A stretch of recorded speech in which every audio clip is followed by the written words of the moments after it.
할렐루야. 하나님의 은혜가 이 시간 우리들 모두에게 임하기를 주님의 이름으로 축원합니다. 말씀의 제목 한번 따라 하실까요? 우리에게는 돌아가야 할 믿음의 고향이 있습니다. 아멘. 믿음 되길 바랍니다.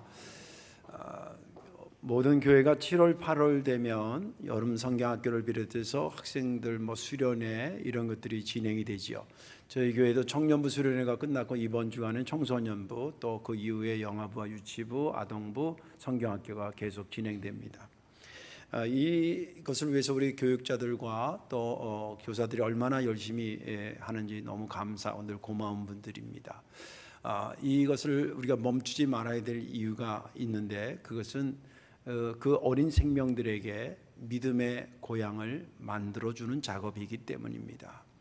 아이들이 여름 성경학교를 하게 되면 우리가 기대하는 열매가 금방 맺히는 경우도 있고요, 한참 있다가 맺히는 경우인데, 그 한참 있다가라는 게 10년 뒤나 20년 뒤, 아니면 성인이 돼서 그 이후에 열매가 맺혀지는 경우도 있기 때문에 낙심하지 말고 꾸준히 그 일을 잘 해야 된다는 것입니다. 저번에 있었던 교회는 동네 목회였는데요, 교회가 이 앞에 있다면 그 앞에 교회를 중심으로 해서 아파트가 165세대가 3동이 이렇게 있습니다. 양쪽에 2동, 이쪽에 1동. 저희 집이 이쪽 사택이 아파트에 있었는데, 여기서 교회를 가려면 한 100여 미터만 가면 됩니다. 그리고 이 양쪽의 아파트 입구가 다 이쪽 길로 이렇게 나오도록 되어 있습니다. 그래서 제가 출근하면서 또 밥 먹으러 왔다 갔다 하는 거가 다 지역 사람들을, 그 동네 사람들을 만나고 인사도 하고 전도도 하고 이제 그런 일들을 겸해서 동선 자체가 그렇게 돼 있었습니다. 그래서 제가 이제 인사도 하고 이렇게 하면, 인사도 하고 전도도 그러면 주민들의 반응이 크게 둘이에요. 하나는 반기는 반응, 하나는 피하는 반응.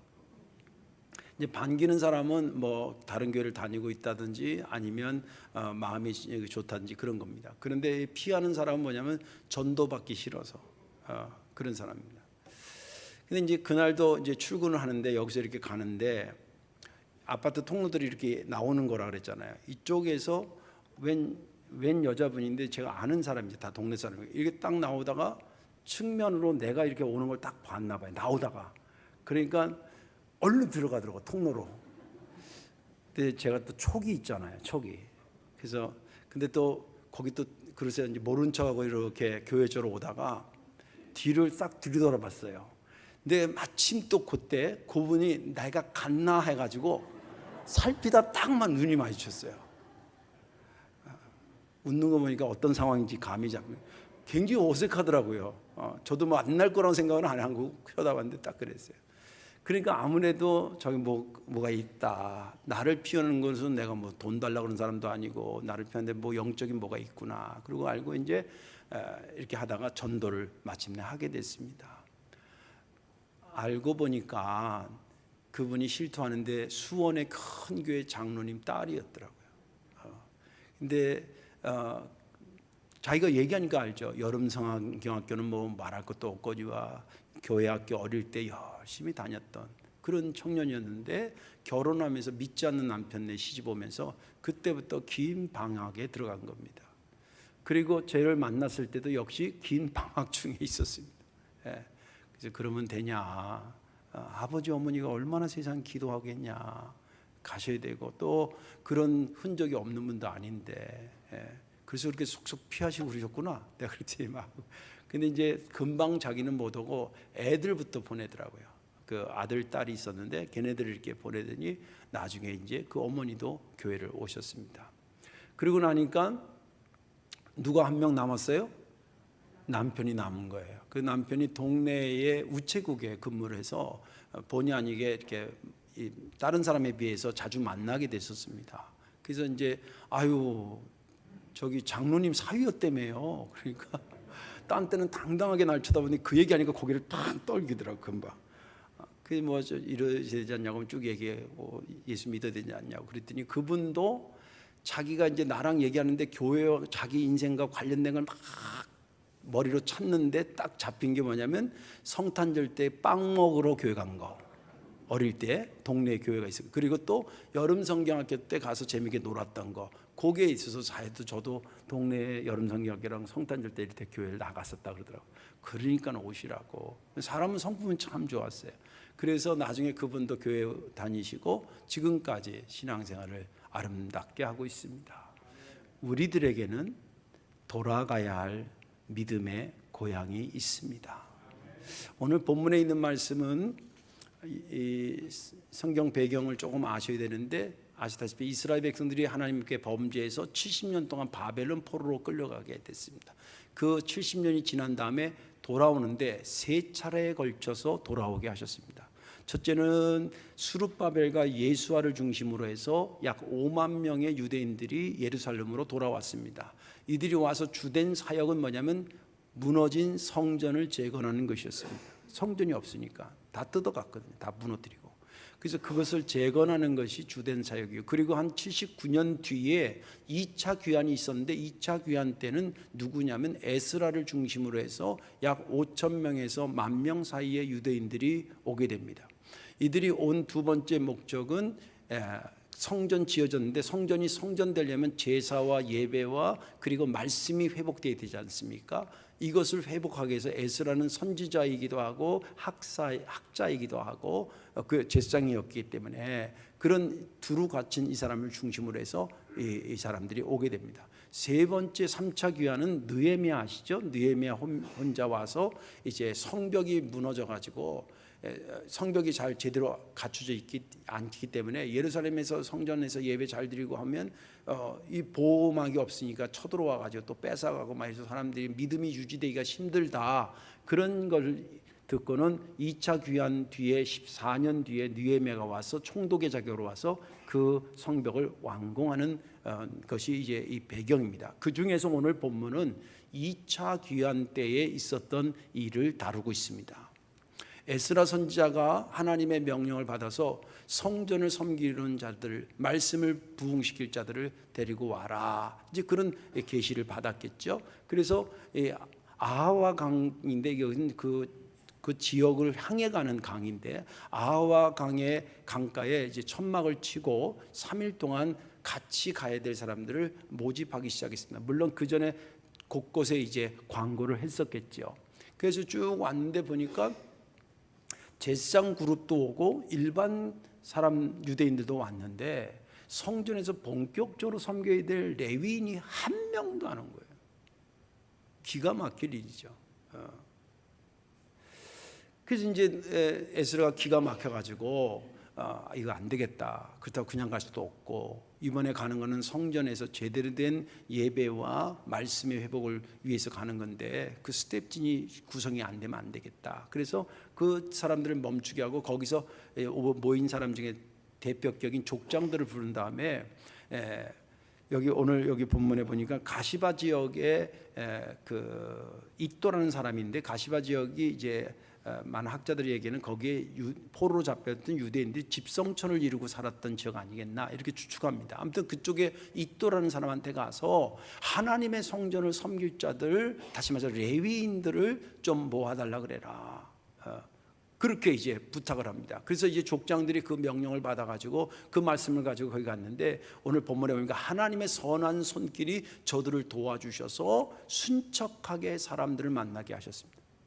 그래서 이렇게 저렇게 해서 레위인들이 한 50명이 확보가 됐고, 느디림 사람이라고, 이 느디림 사람은 유대인들은 아닌데 다윗 때 그 족속을 성전 섬기는데 또 좀 일꾼이 필요해서 그들을 동원했는데 그 족속이 느디림 족속인데, 이 사람들이 220명이 합류돼 가지고 이제 한 아까 말한 것처럼 실제 남자들은 수가 1,700여 명 되고, 거기에 이제 식구들, 부인, 애들 뭐 이렇게 부모님들 이렇게 해서 하면 한 5,000명에서 10,000명 사이가 되지 않겠나 이렇게 추측합니다. 아무튼 그 인원을 데리고 2차 귀환했다라고 하는 것이 오늘 본문의 말씀입니다.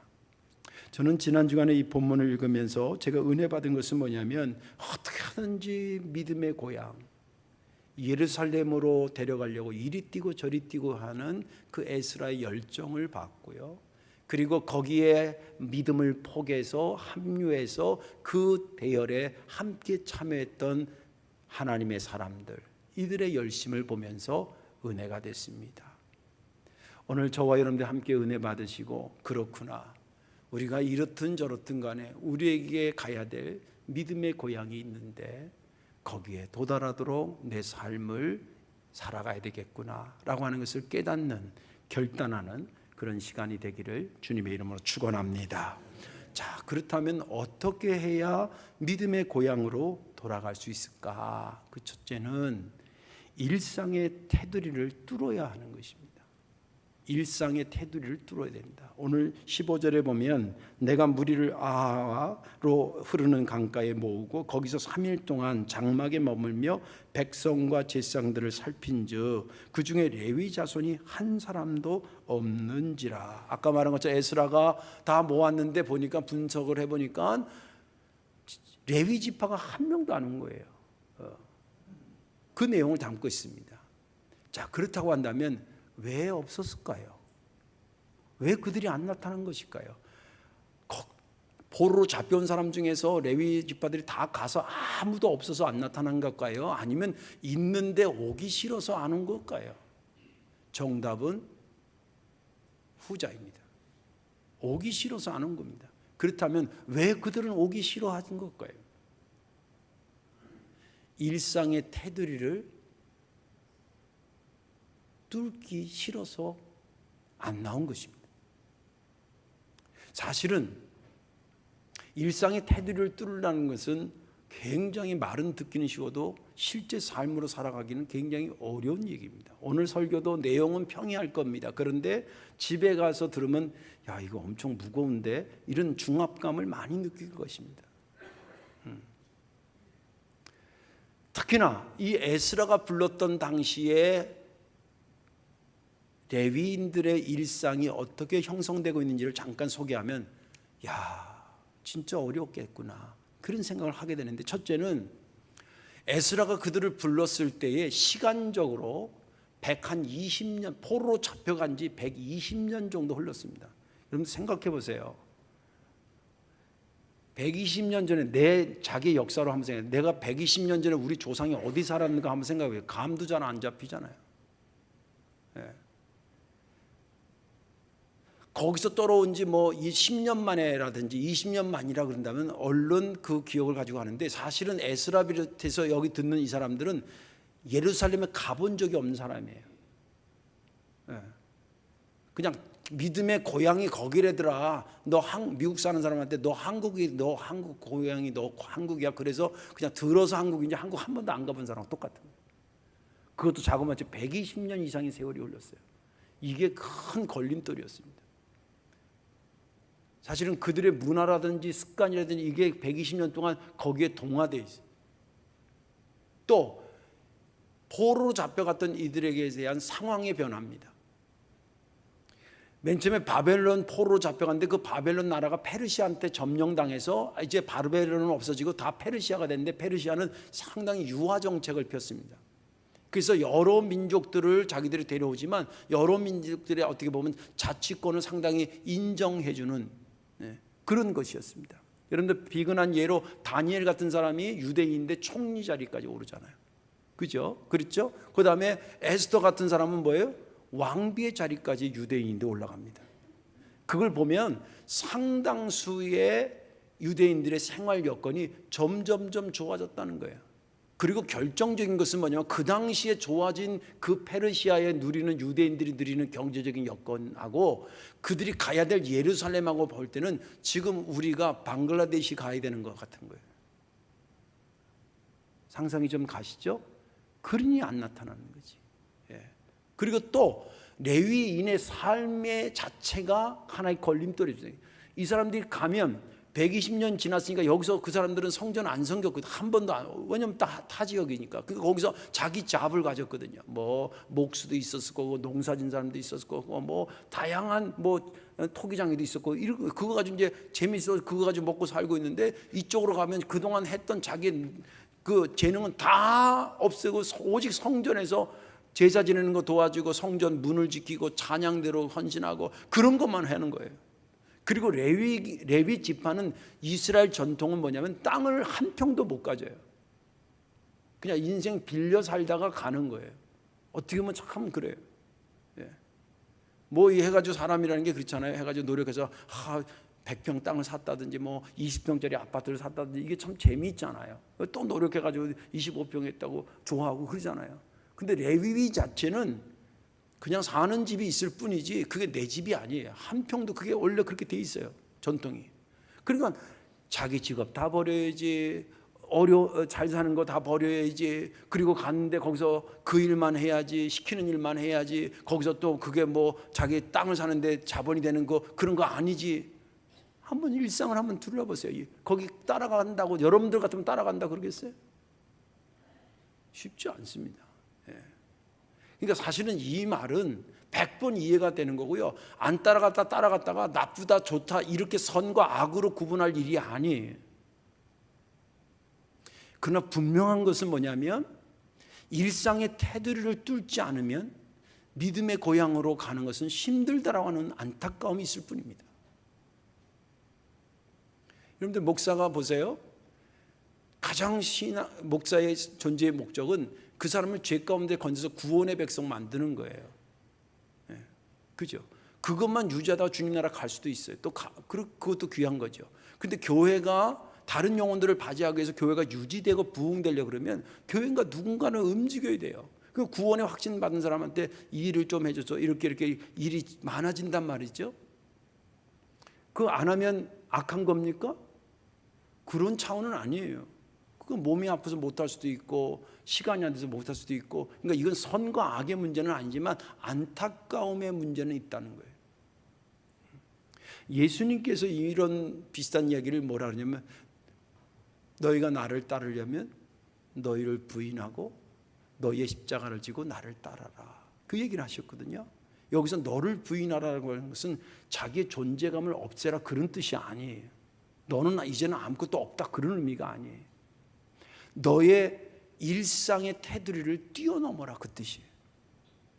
베드로 같은 경우는 그 말을 어떻게 해석했냐면 주님을 따르기 위해서 내가 배와 그물을 버리고 따라야 되겠구나. 그리고 따른 사람이에요. 또 바울은 이렇게 아주 직접적으로 얘기합니다. 군인의 예를 들면서 군사로 불림받은 사람은 자기 생활에 얽매이지 않는 자요 자기를 모집한 사람을 기쁘게 하는 자로다 그렇게 했어요. 여기도 보면 자기 생활에 얽매이지 않는다는 게 뭐예요? 일상의 테두리를 뛰어넘는 거예요. 그래 본 믿음의 고향으로 갈 수 있다는 거예요. 예수님이나 바울이 일상의 테두리를 뛰어넘는다는 것이 어렵다는 것을 몰랐을까? 저는 알았을 거라고 생각해요. 그럼에도 불구하고 그것을 말했을 때에는 믿음의 고향으로 돌아왔을 때 누리는 영원한 기쁨, 지금은 상상 속에 있지만 그것은 체험이 되는, 거기에 체험을 먼저 가졌던 예수님이셨기 때문에 너희가 이것이 힘들더라도 여기 오려고 그러면 이렇게 해야 된다. 너희 일상을 뚫고 나오지 않으면 안 된다. 이래서 안 되고 저래서 안 되면 평생 못하게 된다. 그런 얘기입니다. 여러분들 교회 부흥도요. 교회 부흥도 부흥하려면 목사와 교인들이 일상의 테두리에 매여가지고는 부흥이 안 돼요. 좀 죄송한 얘기지만 뚫고 일어서야 됩니다. 일전에 어떤 청년을 만났어요. 직장 잘 다니냐? 목사님 퇴직했어요. 퇴사했어요. 왜? 회사 좋은 것 같은데 왜? 제가요 사실은 따려고 하는 자격증이 있는데요. 저도 맨 처음에 그 회사 나오는 게 아까워서 회사 다니면서 공부해서 따려고 했는데 도저히 안 되더라고요. 그래서 할 수 없이 퇴사를 하고 이제 이 자격증 따기 위해서 여기에 좀 매진하려고 그래 나왔어요. 그래? 근데 제 마음에 그 청년의 결심이 다 보이는 거예요. 그렇구나. 자기의 꿈을 실현하기 위해서라도 때로는 이미 익숙해져 있는 것들을 한번 뚫고 나오지 않으면 안 돼. 하물며 믿음의 고향에 도달하려고 그러면 내가 이래서 바쁘고 저렇게 하고 이거 계속 매였다가는 그다음 뭐 삶을 다 부인하라 그런 뭐 직장 다 퇴사하라 그런 의미가 아니에요. 그런 유치한 차원이 아니라 무슨 말인지 감이 잡히죠? 뭔가 여기서 벗어날 것은 벗어나야 믿음의 고향으로 돌아간다는 것입니다.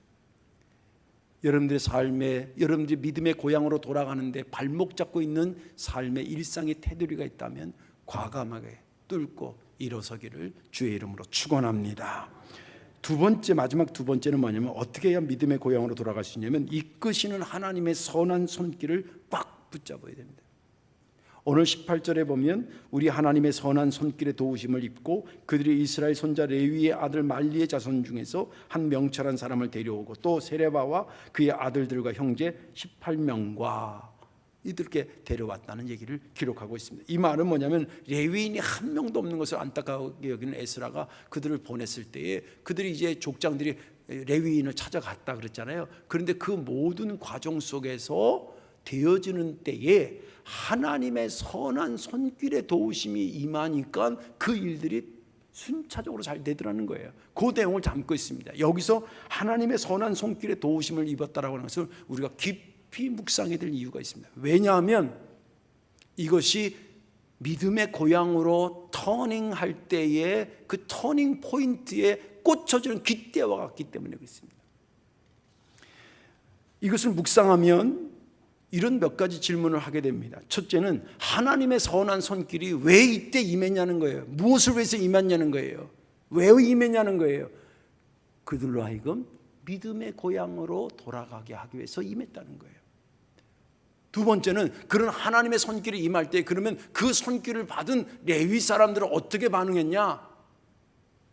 그때에 그 손길을 확 붙잡고 일어섰다는 겁니다. 그래서 따로 나는 사람들이 50명이 그 사람들이었습니다. 성경에는 따라붙지 않은 사람들에 대한 이야기는 안 기록하는데 추측기는 그 얘기를 듣고 여벌로 들은 사람도 있었을 겁니다. 그 사람들 그 페르시아 지역에서 편하게는 살았을 겁니다. 그런데 안타까운 것은 그들이 예루살렘의 믿음의 고향에 들어간 일은 없게 되는 것이죠.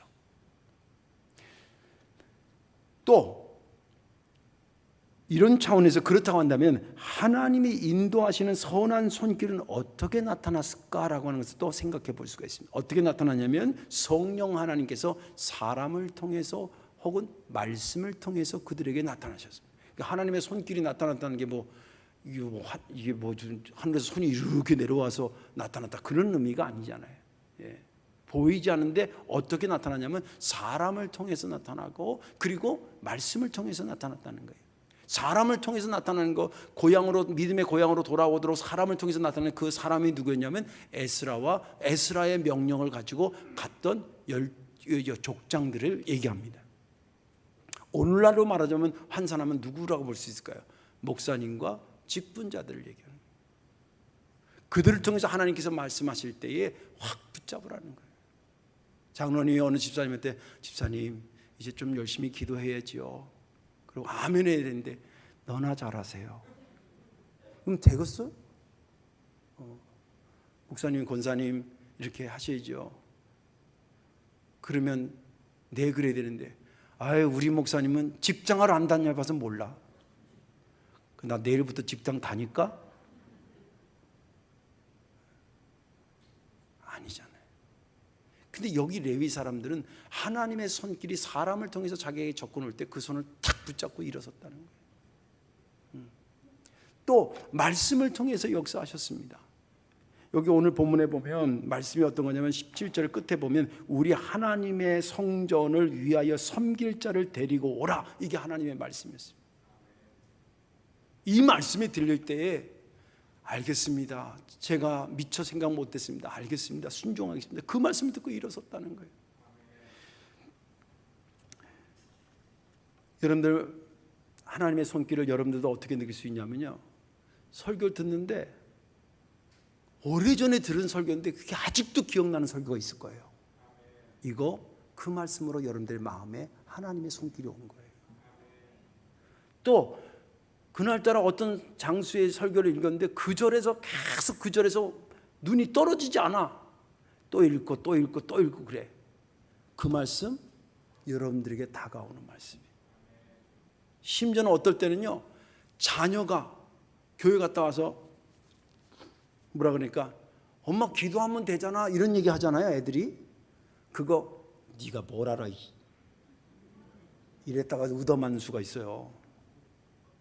개를 통해서 하나님이 말씀하시는 거예요.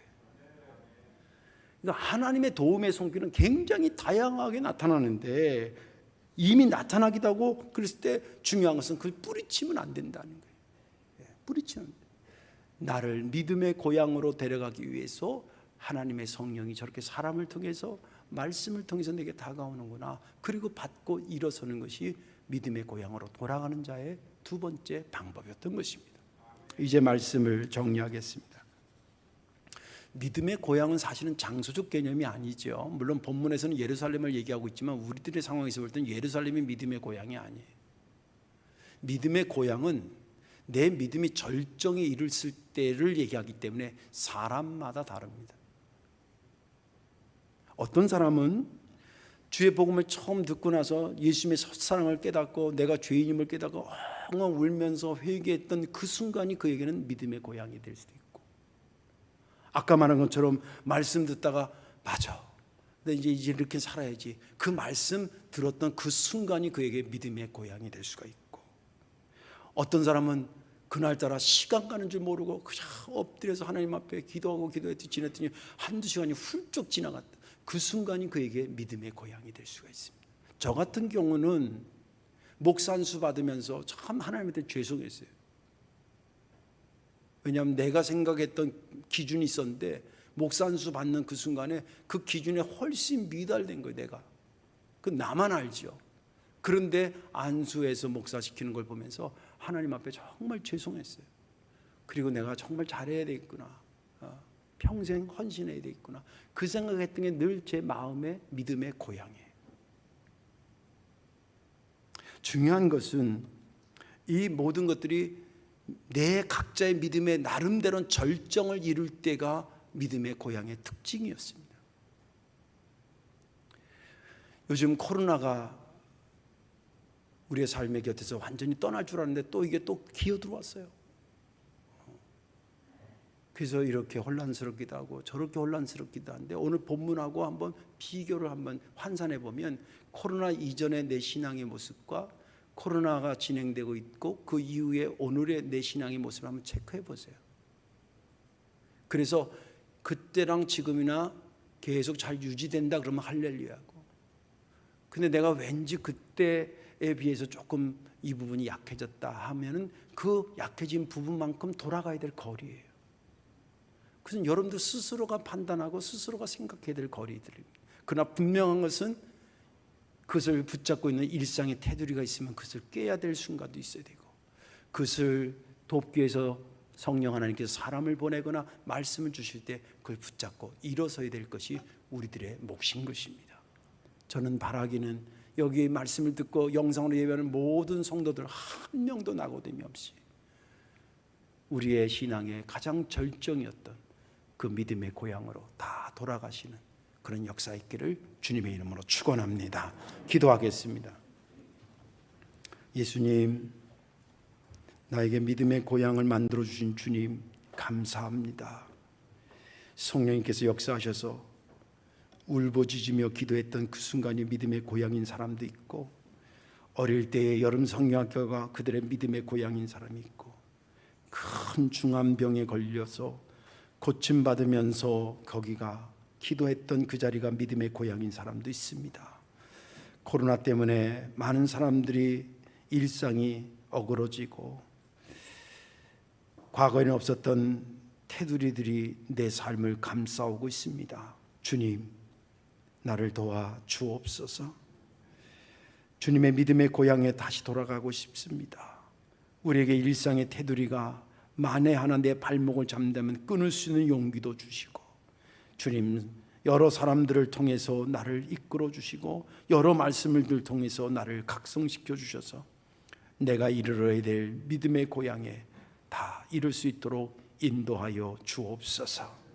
바라옵고 원하옵기는 우리 성도께 온 성도들, 이 예배 참여한 모든 자들, 이 말씀이 저들에게 복음이 되게 하옵소서. 예수님의 이름으로 축복하며 기도하옵나이다. 아멘.